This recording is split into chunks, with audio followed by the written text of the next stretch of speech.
बिस्मिल्लाहिर्रहमानिर्रहीम। ये एक थोड़ी सी एफर्ट्स कर रहा हूँ मैं बच्चों के लिए to recap the first topic of cost accounting. My name is Sharif Tabani and I am faculty member of Tabani school of accountancy. तो जब नया सेशन शुरू होता है तो स्टूडेंट्स नॉर्मली जो है वो इतने सीरियस नहीं होते हैं, जबकि फैक्ट्री ओवरहेड जो है बहुत ही आसान सा टॉपिक है और जिसको करना जो है इसलिए ज़रूरी है क्योंकि इसको मैं अक्सर कहता हूँ कि ये अम्ब्रेला टॉपिक है।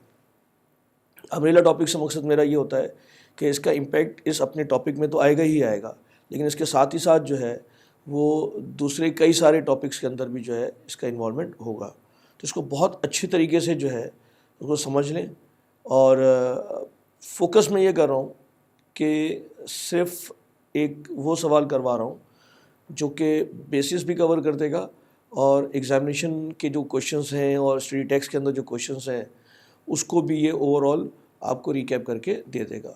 वैसे तो इसके अंदर बहुत सारे सवालात और बहुत डिफरेंट तरीके से हो सकते हैं, but I am focusing primarily on this. और फिर आपका अगर कोई फीडबैक हो तो वो मेरे लिए जो है बहुत ज़्यादा हेल्पफुल होगा कि मैं उसको कैसे फर्दर जो है, क्योंकि basically this is for you people and not for my self और फॉर दी इंस्टीट्यूशन। ये बच्चों के लिए है, बच्चों का फीडबैक जो है वो हमारे लिए बड़ा इम्पोर्टेंट होगा। तो let us start with this. तो हम डिपार्टमेंटल फैक्ट्री ओवरहेड कर रहे हैं और एक सवाल जो है वो आपको लिंक में मिल जाएगा। तो इसकी एक हेडिंग हम दे देते हैं, मैसर्स मसूद कॉरपोरेशन।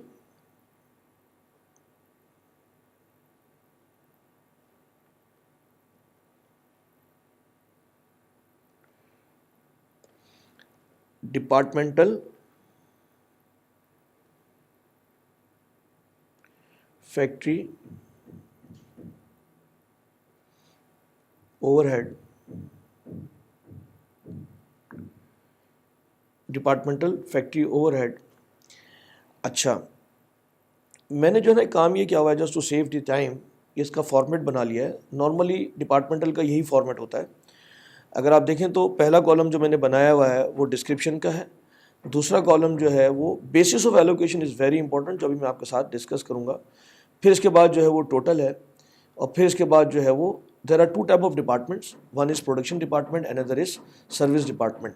बहुत ज़रूरी चीज़ ये है कि प्रोडक्शन डिपार्टमेंट जो है और सर्विस डिपार्टमेंट, अगर आपके पास सर्विस डिपार्टमेंट अगर कोई है तो लाजमी सर्विस डिपार्टमेंट की कॉस्ट को प्रोडक्शन डिपार्टमेंट में एलोकेट करना ज़रूरी है, ठीक है ना। ये चीज़ आप अपने जहन में ज़रूर रखेंगे।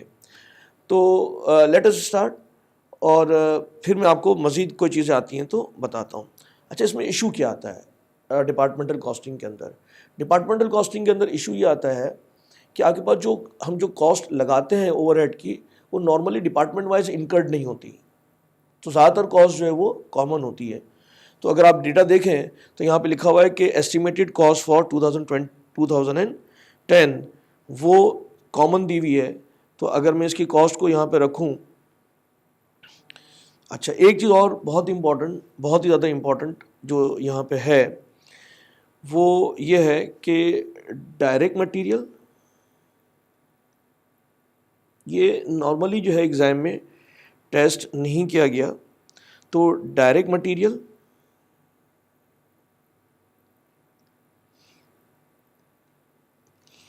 और direct labour,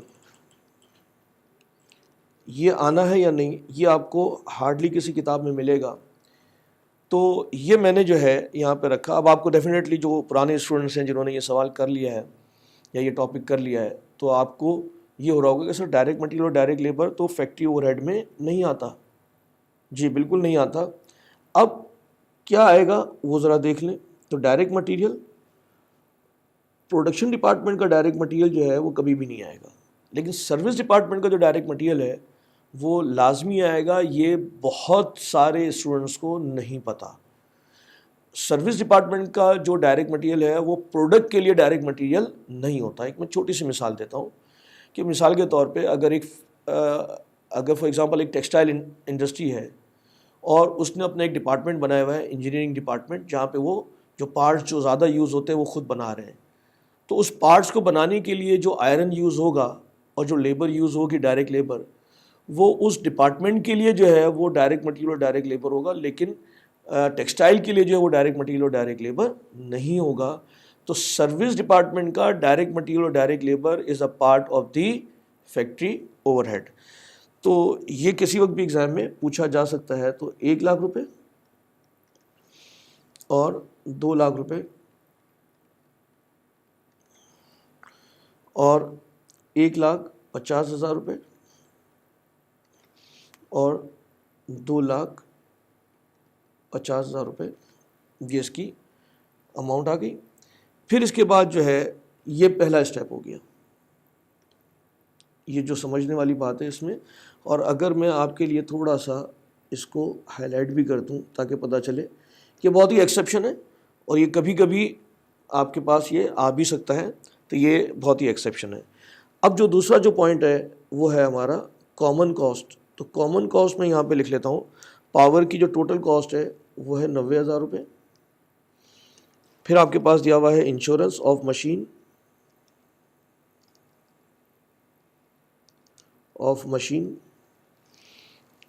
insurance of machine जो है वो 50,000 रुपये दिया हुआ है।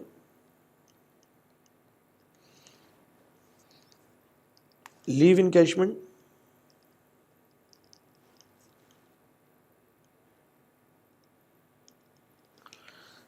30,000 है। देखिए मैं ये फिगर्स लिख सकता था पहले से, लेकिन आपके सामने इसलिए इसको लिख रहा हूँ ताकि आपको पूरा प्रोसेस जो है वो पता चले कि इसको करना कैसे है। इसी तरीके से रेट्स, सॉरी यहाँ पे आ जाएगा डेप्रिसिएशन, यहाँ पे आ जाएगा डेप्रिसिएशन,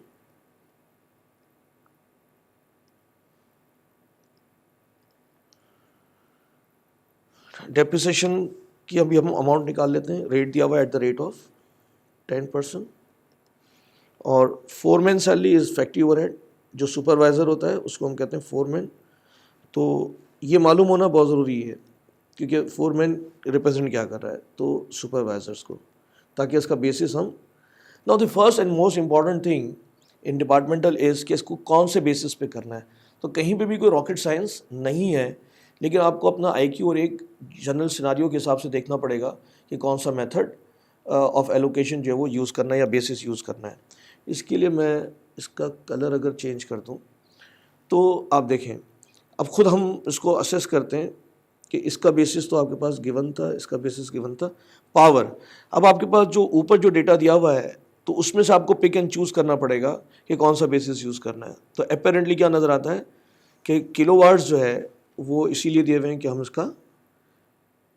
इसको एलोकेट कर सकें। फिर इसके बाद जो आपके पास दिया हुआ है इंश्योरेंस ऑफ मशीन।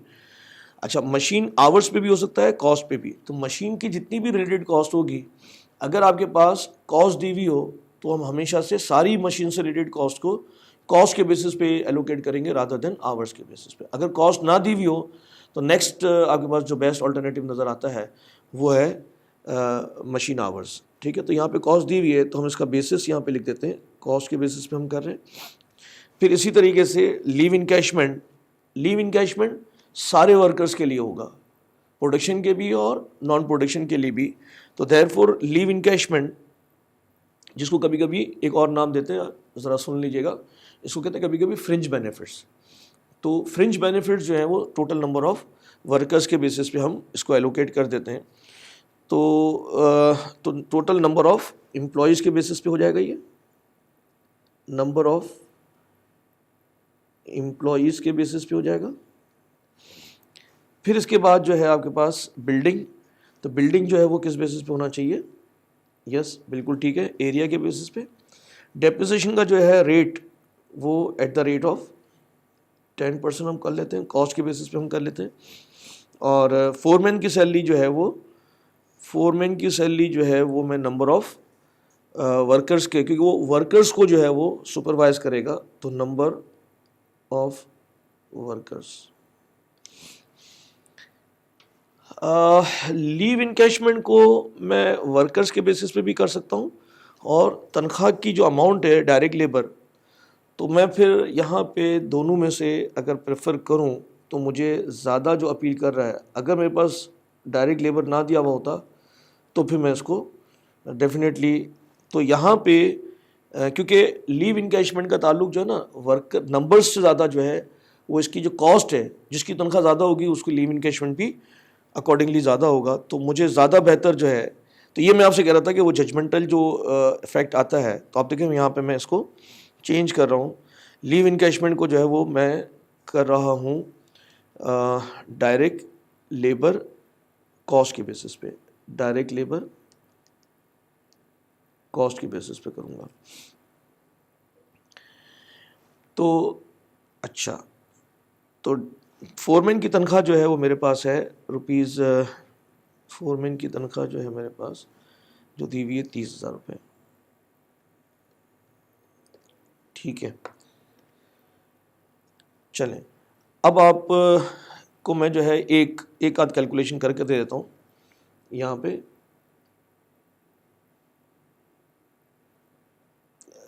काम करते हैं हम, लीव इनकैशमेंट जो है इसकी कैलकुलेशन पहले कर लेते हैं क्योंकि मैंने इसका बेसिस अभी चेंज किया है। तो लीव इनकैशमेंट को कैसे हम एलोकेट करेंगे, कुछ बच्चों को यहाँ तक थोड़ी सी प्रॉब्लम आती है, हालांकि ये इस स्टेज पे आनी नहीं चाहिए। फॉर एग्जांपल डिपार्टमेंट ए में एलोकेट करना चाहूँ तो इसका कैलकुलेशन क्या होगी, तो इसकी कैलकुलेशन क्या होगी 30,000। हम क्या बेसिस ले रहे हैं, डायरेक्ट लेबर कॉस्ट। तो डायरेक्ट लेबर कॉस्ट का जो टोटल अमाउंट है वो आपके पास है 1.5 मिलियन, यस 1.5 मिलियन। तो इसको मैं 1.5 मिलियन को जो है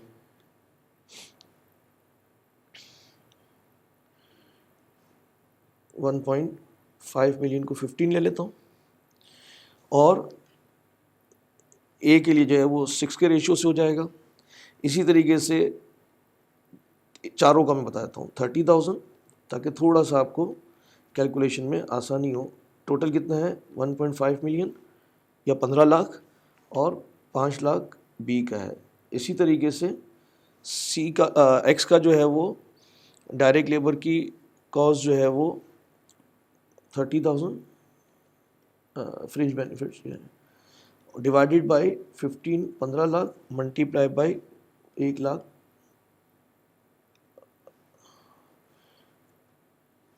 और 1.5 से मल्टीप्लाई कर देंगे,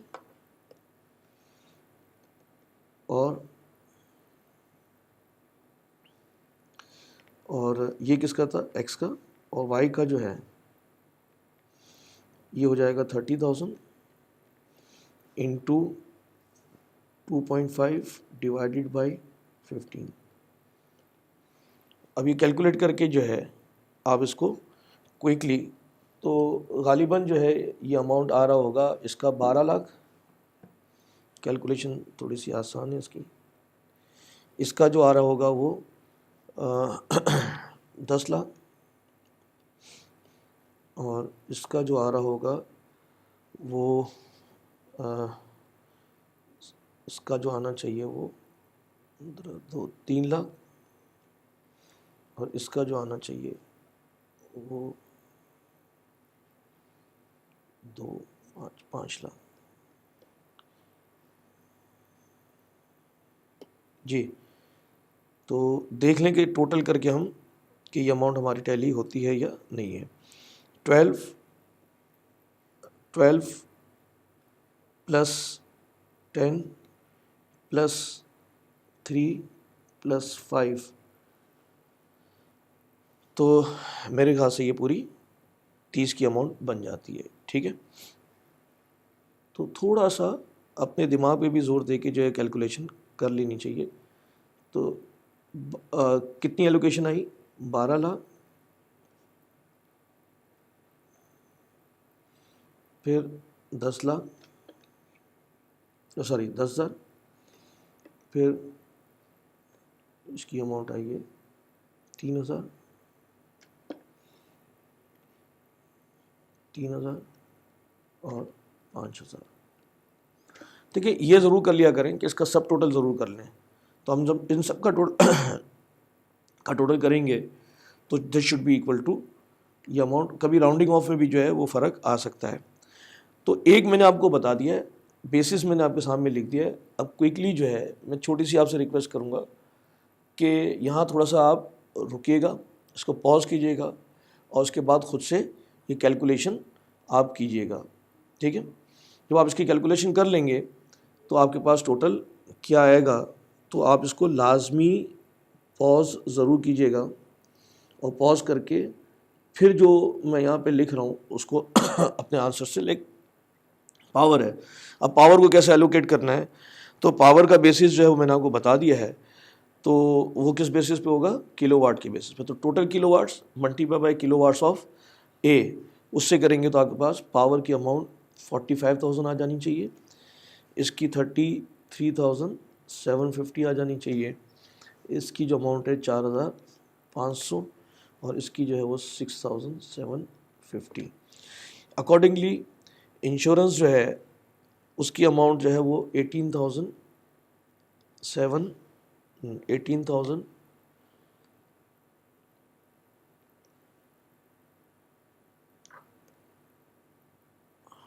18,519, then 22,222, then 3703। अब यहाँ पे आपको चेक करना ज़रूरी है कि क्या इन सब का टोटल जो है, ये सबको मिला के क्या ये अमाउंट जो है वो इसके बराबर आ जाती है या नहीं, ठीक है ना। 50,000 के ये बराबर आ जानी चाहिए। एक आध रुपये का हो तो आप कहीं पे इसको एडजस्ट कर लेंगे 1 रुपये को। फिर इसके बाद हमने लीव इनकैशमेंट कर लिया है।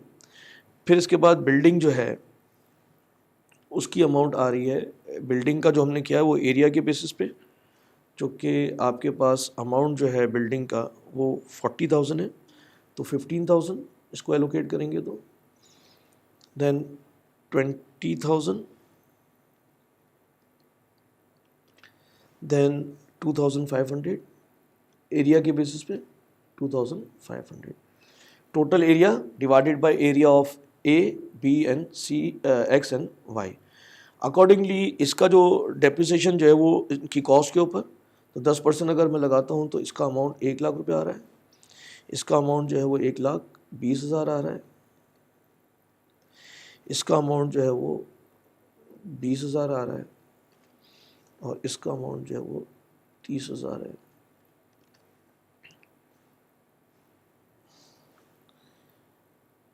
नहीं, कुछ गड़बड़ हो गई। 1 लाख, अच्छा ये मैंने गलती से जो है टोटल के कॉलम में ले लिया।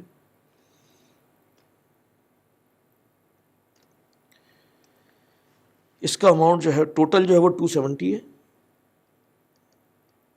इसका अमाउंट कॉस्ट के बेसिस पे जो है वो 1 लाख रुपये आ रहा है। Depreciation 1,20,000, then 20,000, 30,000। थोड़ा सा ये टाइम कंज्यूमिंग होता है तो इसके लिए स्पीड आपको थोड़ी सी रखनी ज़रूरी होगी। एंड फोरमैन सैलरी, ठीक है ना, फोरमैन सैलरी जो है ये आपको नंबर ऑफ वर्कर्स के बेसिस पे कर रहे हैं, तो टोटल नंबर ऑफ वर्कर्स से इसको डिवाइड करेंगे, मल्टीप्लाई बाय जितने ए के वर्कर्स हैं उससे इसको मल्टीप्लाई करेंगे, तो 10,000, 15,000, 2,500 एंड 2,500। ये आपका अमाउंट आ गया। और अब अगर हम इसका टोटल कर लें तो इसको अगर हम टोटल करते हैं और आप भी इसका टोटल करें और मैं भी जो है इसका टोटल कर लेता हूँ, और अगर आप टोटल कर लें तो इसको वेरीफाई कर लेते हैं हम इसको। तो it will take some time to give you the total. Actually मैंने इसका टोटल जो किया हुआ था उसको हमने अगर आप चाहें तो मैं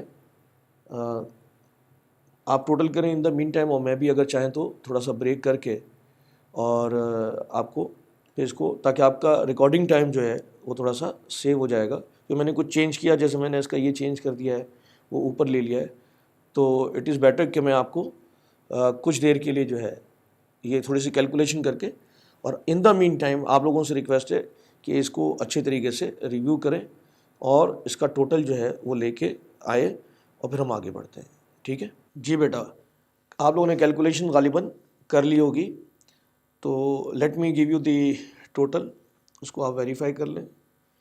अब जो भी टोटल है उसी से हम आगे बढ़ते हैं। 1,13,000। अच्छा, इसका भी टोटल हम यहाँ पे ले लेते हैं। इसके टोटल में आ जाएगा 3 लाख, और इसका टोटल आ जाएगा ये 4 लाख।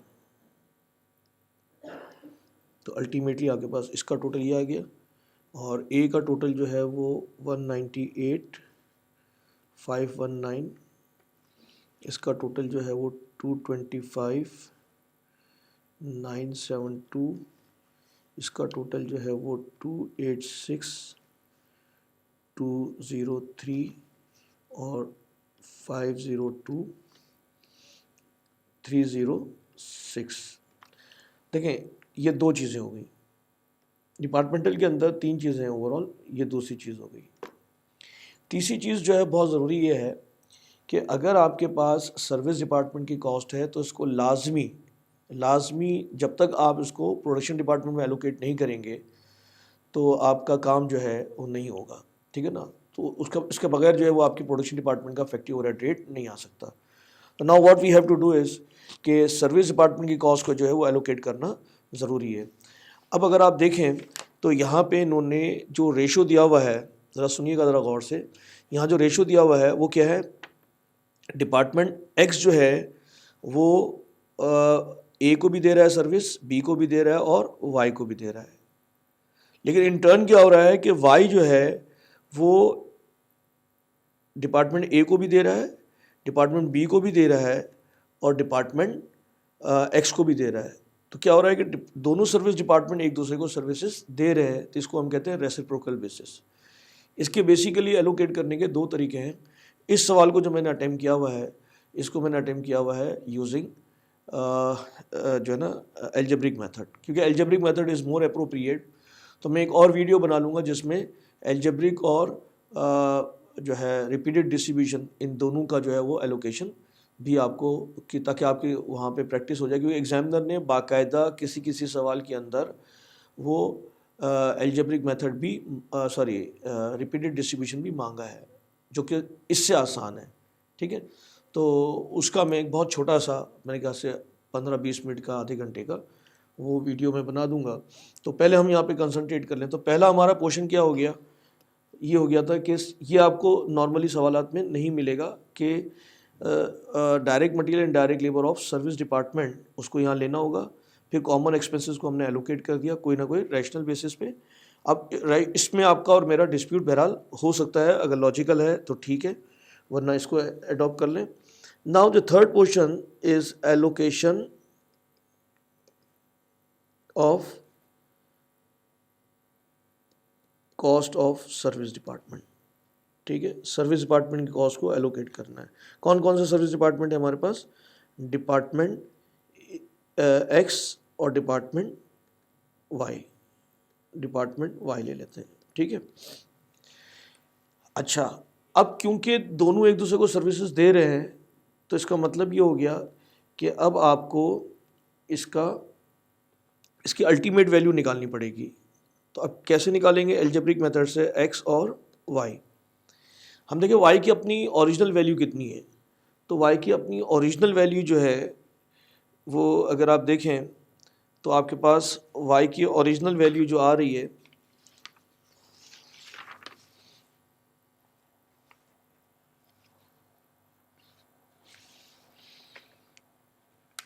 डिपार्टमेंट x की, तो डिपार्टमेंट x की जो ओरिजिनल वैल्यू आ रही है वो 286,203। ये देखिए ये वाली अमाउंट, ठीक है ना, ये अमाउंट है 286, मैं इस अमाउंट की बात कर रहा हूँ। तो डिपार्टमेंट एक्स की जो वैल्यू है जिसको डिस्ट्रीब्यूट करना था, लेकिन हम इसको डिस्ट्रीब्यूट इसलिए नहीं कर रहे अभी। 286 203 प्लस, यहाँ एक कॉमन मिस्टेक होती है, और वो क्या होती है, प्लस कुछ इसको y से भी मिल रहा है। अब स्टूडेंट गलती क्या करते हैं कि x के सामने जो 10% लिखा हुआ है ना वो ले लेते हैं। नहीं, ऐसे नहीं होगा। क्या होगा, पॉइंट y इसको कितना सर्विस दे रहा है, तो 0.30% ऑफ y, और y की वैल्यू क्या है, y की वैल्यू जो है वो है ओरिजिनली, अगर आप देखें तो y की वैल्यू जो है वो 502, दोबारा दिखा देता हूँ, हम इसकी बात कर रहे हैं। y की जो वैल्यू है, जो टोटल आई थी 502,306 प्लस डिपार्टमेंट एक्स से कितनी आपको सर्विसेज मिल रही हैं, तो डिपार्टमेंट एक्स से जो आपको सर्विसेज मिल रही हैं वो है आपके पास, वो है 10% ऑफ एक्स। अब अगर हम इसको सिंप्लीफाई कर लें, ये इसको सिंप्लीफाई कर लें, तो हम पहले x को सिंप्लीफाई कर लेते हैं। तो x is equal to 286,203 plus 0.30 of what, y। तो क्या y की हम ये वाली वैल्यू लें, नहीं, ये वैल्यू नहीं होगी, टोटल वैल्यू होगी, ठीक है ना। तो y की जो टोटल वैल्यू जो है वो कितनी है, तो 502,306 प्लस 0.10 ऑफ x, तो जिसको आपने साइमल्टेनियस इक्वेशन से अटेम्प्ट किया था। तो थोड़ा सा मैं इसको यहाँ पे और अगर आपको कैलकुलेट कर दूँ, तो देयरफॉर 286,203 प्लस इसको इससे मल्टीप्लाई करेंगे तो आपके पास आ जाएगा इसका अमाउंट ₹150,692 प्लस 0.3 को 0.1 से मल्टीप्लाई करेंगे तो 0.03x, ठीक है।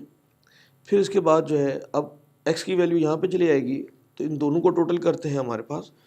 तो अल्टीमेटली जब आप इसको सिंप्लीफाई करेंगे तो आपके पास इसकी जो वैल्यू आ रही है जो है वो 4, therefore x is equal to 450,407। अब चाहें तो पूरा स्टेप ले लें, वरना थोड़ा सा शॉर्टकट आप ये कर सकते हैं कि y की वैल्यू निकालने के लिए 502, तवज्जो के साथ देखिएगा, 306 प्लस 0.10। अब क्योंकि हमारे पास x की अल्टीमेट वैल्यू आ गई है, दैट इज़ 450,407, तो मैं डायरेक्टली ये ले लूँगा, बजाय इसके कि इसको दोबारा इक्वेशन से सॉल्व करूँ। तो देयरफॉर x की जो अल्टीमेट वैल्यू आ गई is equal to 10% of this. अगर आप निकालें, इसमें 45,000 समथिंग इसमें ऐड करेंगे तो ये आ गया 547,347। तो हमने क्या किया कि बजाय इसके कि इसको रिपीटेड डिस्ट्रीब्यूशन से करते, हमने ultimate values of X and Y मालूम कर लिया, जो कि ये बहुत ही ज़्यादा ज़रूरी है। इसके ऊपर अलग से सवाल आता है सिर्फ इसकी एलोकेशन करने के। तो क्योंकि ये कॉम्प्रिहेंसिव रिवीजन क्वेश्चन है, तो मैंने आपको यहाँ पे इसकी कॉमन कॉस्ट की एलोकेशन भी समझा दी, सर्विस डिपार्टमेंट की कॉस्ट की। अब एलोकेशन हम कर रहे हैं यूजिंग रेसिप्रोकल बेसिस, और रेसिप्रोकल बेसिस में हम कर रहे हैं इसका बेसिस कौन सा, रेसिप्रोकल बेसिस में हम कर रहे हैं इसको एल्जेब्रिक मेथड से, ठीक है। आइए, तो हमारे पास अल्टीमेट वैल्यूज़ जो हैं वो क्या आ गई, तो अल्टीमेट वैल्यूज़ ऑफ एक्स, हम यहाँ पे अब ये वाली ओरिजिनल वैल्यू को डिस्ट्रीब्यूट नहीं करेंगे, हम जो डिस्ट्रीब्यूट कर रहे होंगे, चलें मैं इसका कलर भी चेंज कर देता हूँ ताकि आपको पता चले कि ये अमाउंट जो है हम डिफरेंटली ले रहे हैं। तो अल्टीमेट वैल्यू ऑफ एक्स जो आई थी वो थी 450, जो भी हमने यहाँ निकाली थी 450,407,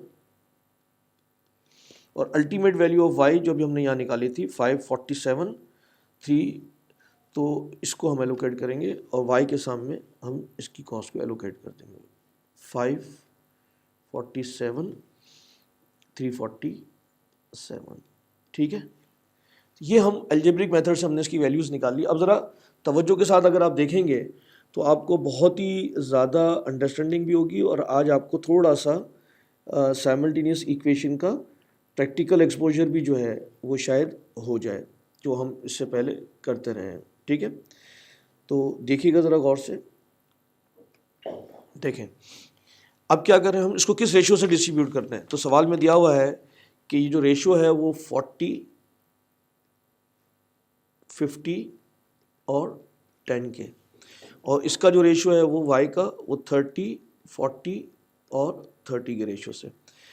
अब मैं अगर इसका पहले इसको उठा लेते हैं, अगर मैं इसको 10% से एलोकेट करूं तो इसकी अमाउंट जो एलोकेट हो रही है वो 45,070 45,041 ठीक है। और बाकियों को डिस्ट्रीब्यूट करते हैं तो इसका 40% अगर हम निकालें तो ये अमाउंट आ रही है 180, 162। क्या करें हम, इसका 40% और इसका, सॉरी ये टोटल में आ गया,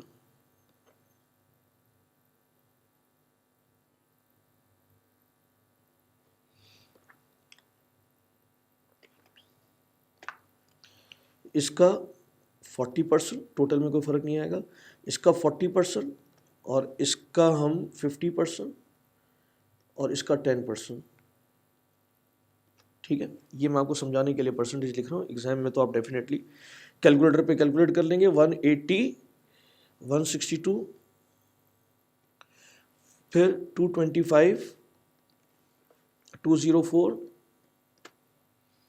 और 10%। अब मज़े की चीज़ आप देखिएगा, ये वैल्यू तो हमने पहले से निकाल ली है, लेकिन अब आप इन दोनों का टोटल करेंगे तो ये लाजमी ये फिगर आ जानी चाहिए। देखें ये आती है कि नहीं। ये एडवांटेज था कि हमने साइमल्टेनियस इक्वेशन से ये फिगर पहले से निकाल ली। अब दोबारा इसको हम देखते हैं। अब अगर मैं इसका 30% ऑफ 547, 347 डिस्ट्रीब्यूट करता हूँ तो इसकी फिगर जो है वो आ रही है 164, 204, फिर आ रही है 218, 939 और ये फिगर आ रही है 164, 204। अब दोबारा वेरीफाई हो जाता है। आप इन दोनों कॉस्ट को ऐड करोगे तो अल्टीमेटली ये इसके बराबर होना चाहिए और हार है। तो अब अल्टीमेटली क्या हो गया, ये डिस्ट्रीब्यूट हो गया और अब आप इसका टोटल करें तो 1213,000 इसका टोटल है।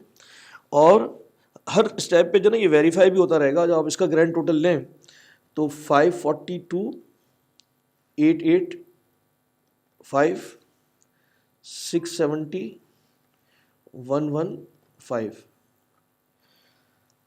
तो यहाँ पे क्या हुआ, ये अगर आप पहली रिक्वायरमेंट देखें तो मेरी कंप्लीट होती है compute departmental overhead service department cost are allocated using algebraic method. तो हमने सर्विस डिपार्टमेंट की कॉस्ट को एल्जेब्रिक मेथड से कर लिया। सेकंड रिक्वायरमेंट अगर आप देखें तो इसमें लिखा हुआ है compute departmental and blanket overhead. हम टोटल का अगर निकालते हैं ओवरहेड रेट तो वो हमारा कहलाता है ब्लैंकेट या प्लांट वाइज रेट। ठीक है, तो प्लांट वाइज रेट भी हम निकाल लेते हैं और ब्लैंकेट भी निकाल लेते हैं। तो मैं यहाँ पे पहले डिपार्टमेंटल रेट निकाल लेता हूँ। देयरफॉर डिपार्टमेंटल ओवरहेड रेट किस किस का निकालेंगे। देखिए रेट हमेशा से जो है वो सिर्फ किसका निकलता है, प्रोडक्शन डिपार्टमेंट का रेट निकलता है। सर्विस डिपार्टमेंट का रेट कभी भी नहीं निकलता। फैक्ट्री ओवरहेड रेट की बात कर रहा हूँ। तो therefore factory overhead rate of department A वो कितना आया, तो वो अगर मैं देखूं तो मेरे पास, अच्छा फिर थोड़ी सी मैंने आगे शायद कैलकुलेशन की गड़बड़ कर दी, लेकिन देखते हैं। तो ये जो है डिपार्टमेंटल रेट, डिपार्टमेंट ए का जो अमाउंट है टोटल कितना आया था हमारे पास 542, 885,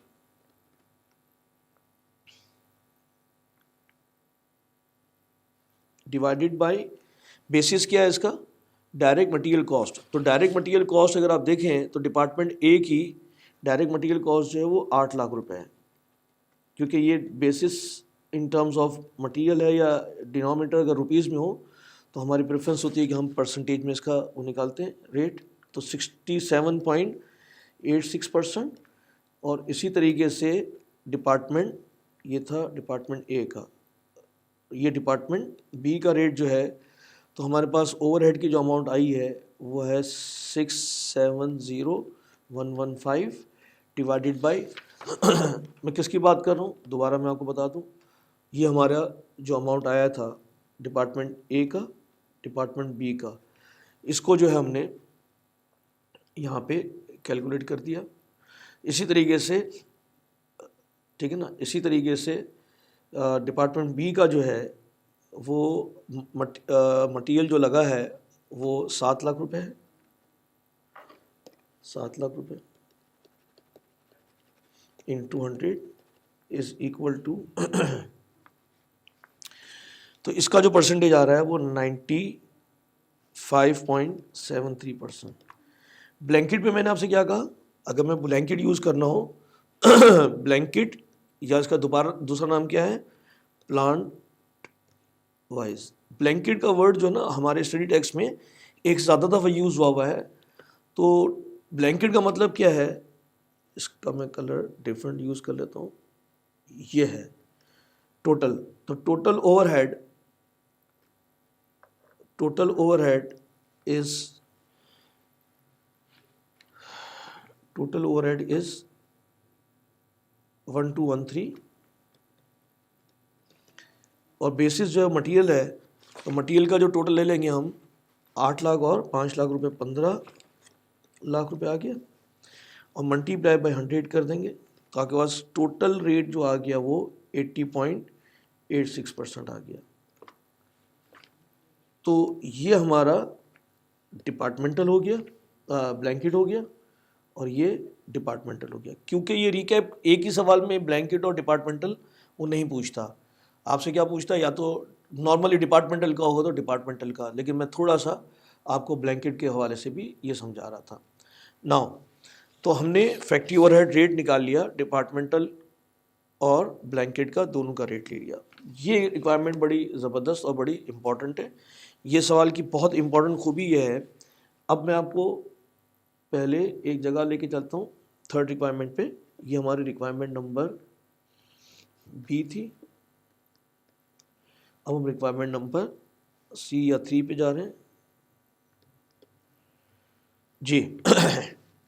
अब आपको करना क्या है, कंप्यूटेशन जो गलती होती है पहले मैं आपको गलती करवा के और फिर बताता हूँ। Computation of under oblique over applied overhead, ठीक है, थर्ड रिक्वायरमेंट ये कह रहा है। अच्छा, प्रेफरेंस मेरी हमेशा से ये होगी कि मैं एक्चुअल रखूं, तो डिपार्टमेंट ए और डिपार्टमेंट बी। डिपार्टमेंट ए का एक्चुअल ओवरहेड है कितना, तो सवाल में दिया हुआ है, सुनिएगा ज़रा गौर से, बहुत बहुत और बहुत इंपॉर्टेंट बात मैं कर रहा हूँ। वो क्या है, तो मेरे पास डिपार्टमेंटल ओवरहेड डिपार्टमेंट ए का जो दिया हुआ है वो 35,000 रुपये दिया हुआ है, और डिपार्टमेंट बी का जो दिया हुआ है वो 40,000 रुपये दिया हुआ है, और डिपार्टमेंट एक्स और वाई का 25 और, तो क्या मैं इसको 35 और 40 को रखूँगा क्या अंडर अप्लाइड ओवरहेड निकालने के लिए? ये इतनी कॉमन मिस्टेक है, स्टूडेंट्स 35 और 40 के बेसिस पे निकाल लेते हैं, इस बेसिस पे नहीं होगा। तो अब अगर आप अलाउ करें तो मैं इसको पर्पसफुली जो है इसको यहाँ से काट के जो है लिखता हूँ, ताकि आपको पता चले कि ये फिगर नहीं लेनी, फिगर लेनी कौन सी है, फिगर कौन सी हम लेंगे। तो अब देखें, जो हमने रेट निकाला है ना, ज़रा तवज्जो के साथ सुनिएगा, ये जो रेट निकाले हैं हमने डिपार्टमेंटल, ये वाले जो रेट निकाले हैं, तो क्या इस रेट के अंदर आपका ओवरहेड जो है सिर्फ डिपार्टमेंट ए और बी के बेसिस पे निकाला है, या इसमें सर्विस डिपार्टमेंट की कॉस्ट भी एलोकेटेड है? यस, बिल्कुल ठीक है, इसमें सर्विस डिपार्टमेंट की कॉस्ट भी एलोकेटेड है। तो इसका मतलब है कि इस रेट के अंदर वो डिपार्टमेंट ए की भी और सर्विस डिपार्टमेंट की कॉस्ट जो है वो भी शामिल है। तो जब इस रेट के अंदर है और जब हम इसको अप्लाई करेंगे, तो हमारे पास जो अप्लाइड के अंदर और उस रेट के अंदर जो है वो सर्विस डिपार्टमेंट की कॉस्ट हो, और यहाँ पे ये कॉस्ट शामिल ना हो तो इसका मतलब है कि हमारा दोनों का बेसिस सही नहीं है। तो आपको करना क्या है, तो अब आपको एक और टेबल बनाना पड़ेगा, और ये अक्सर स्टूडेंट नहीं बनाते।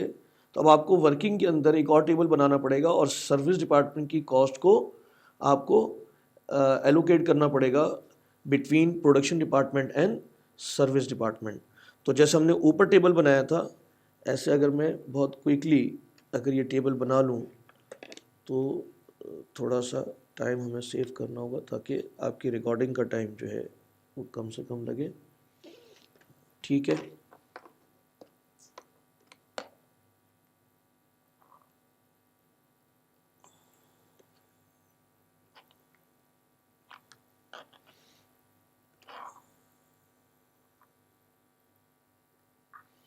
कॉपी कर लेते हैं इसकी।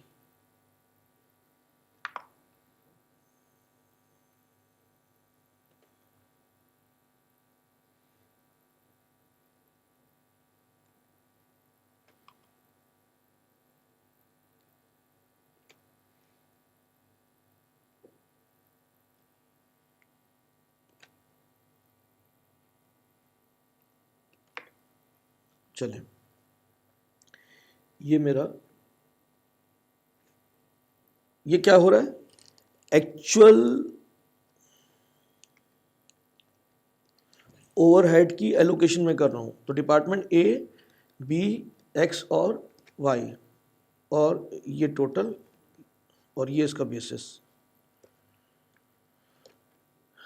प्रोडक्शन डिपार्टमेंट और सर्विस डिपार्टमेंट।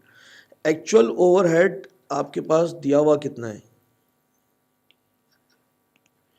एक्चुअल ओवरहेड आपके पास दिया हुआ कितना है। ठीक है, तो एक्चुअल ओवरहेड जो आपके पास दिया हुआ है वो है गालिबन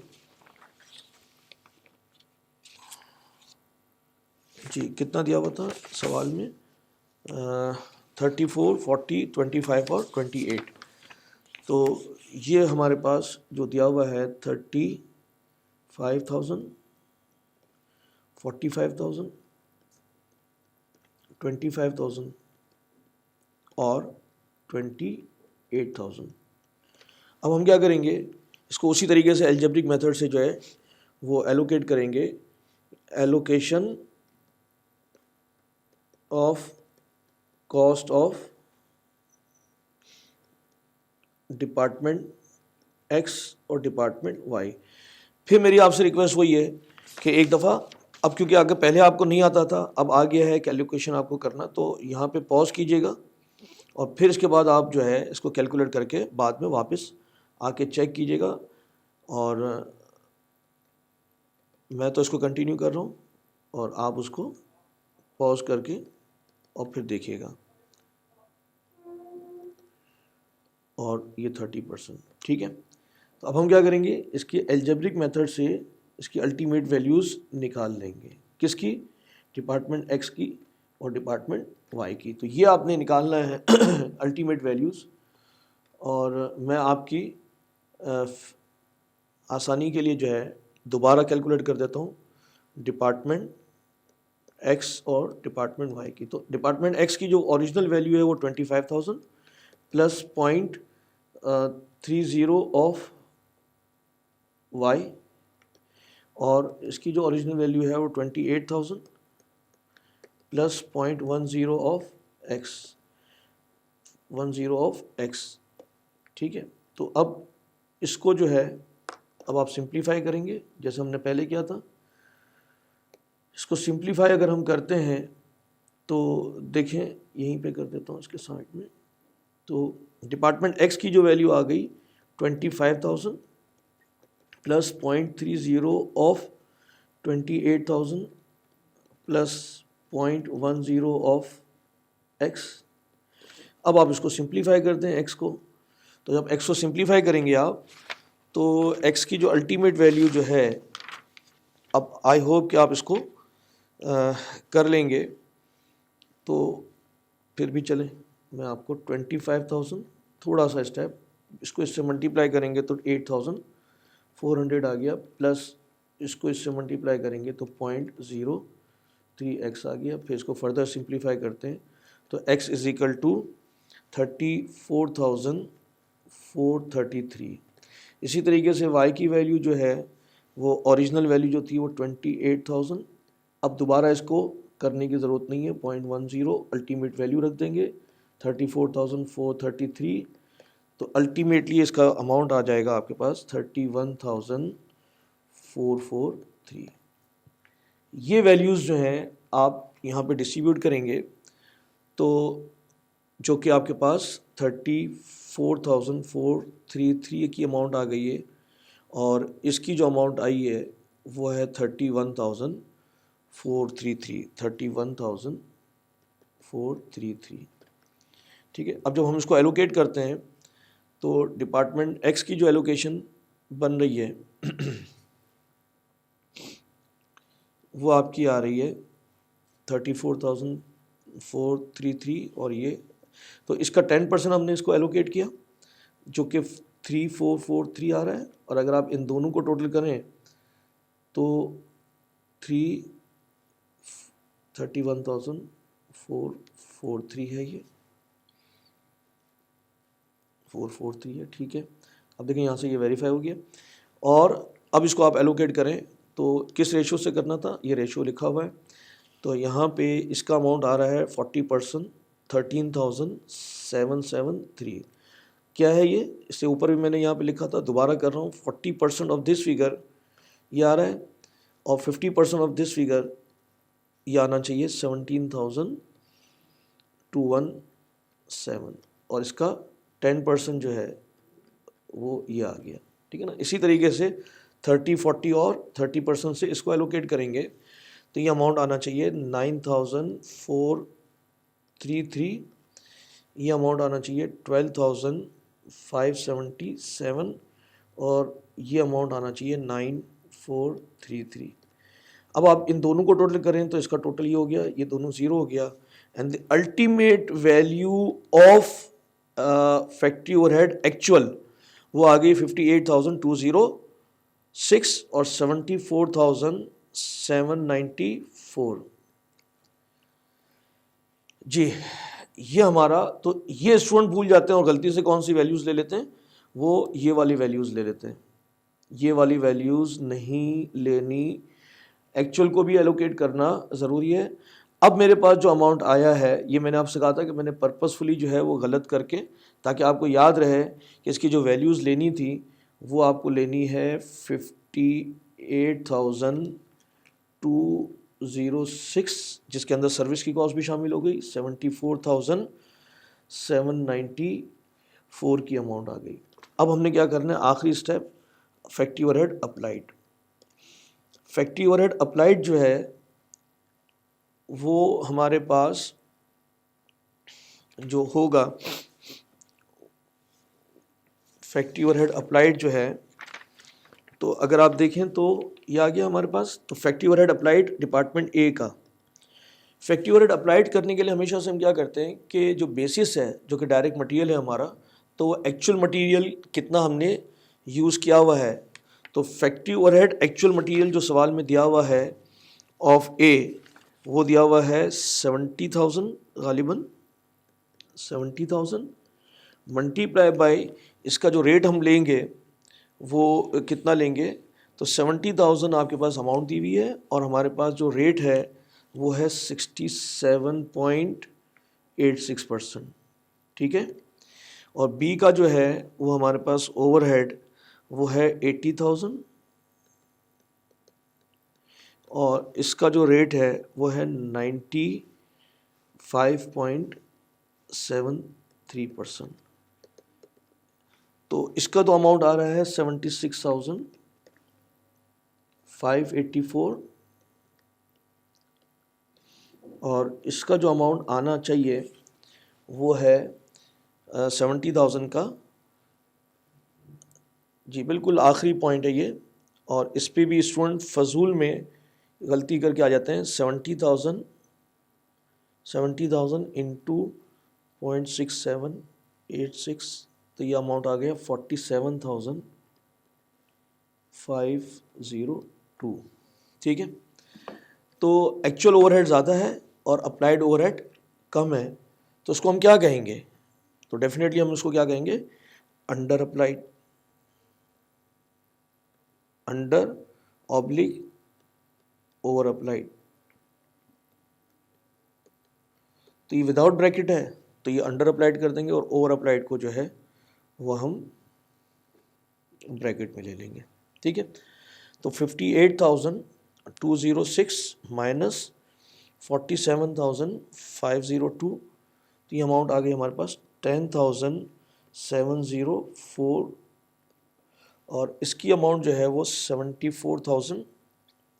इसकी जो अमाउंट आ रही है वो आ रही है 1,800 रुपये और ये आ रही है ब्रैकेट में। तो इसको मैं कहूँगा ये हमारा ओवर अप्लाइड है। तो ये हमारी रिक्वायरमेंट नंबर 3 भी कंप्लीट हो जाती है।